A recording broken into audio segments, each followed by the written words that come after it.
চমৎকার, হ্যাঁ অসাধারণ জায়গা। আমাদের লক্ষ্মীপুরবাসীর জন্য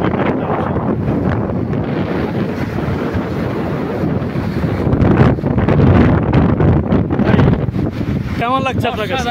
অসাধারণ ভাই, আপনি খুশি তো? প্রকাশ করতে পারতেছি। লক্ষ্মীপুরবাসীর জন্য কিছু বলবেন? লক্ষ্মীপুরবাসীর জন্য এটা আসলে কি বলবো, আশীর্বাদ। আশীর্বাদ আশীর্বাদ।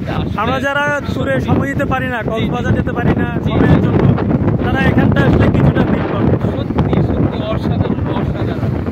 আপনি কি ভাবছেন প্রতি সপ্তাহে একবার করে আসবেন? ইনশাল্লাহ ইনশাল্লাহ, সময় সুযোগ হলেই চলে আসবো।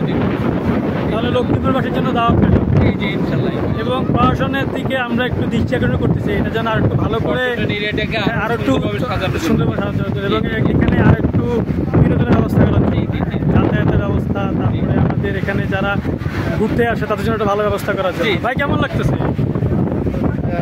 খুবই চমৎকার। এই যে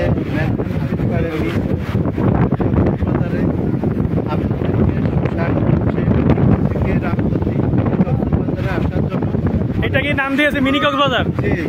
ভালো লেগেছে আপনার? কক্সবাজারের অনুভূতি প্রায় ৮০% অনুভূতি এখানে কমপ্লিট হবে ইনশাআল্লাহ। সমগ্র লক্ষ্মীপুরবাসীর দাওয়াত, যারা এখনো পর্যন্ত আসতে পারে না এখানে অন্তত একবার এসে ঘুরে গেলে বুঝতে পারবে জায়গাটা কতটা অসম্ভব সুন্দর।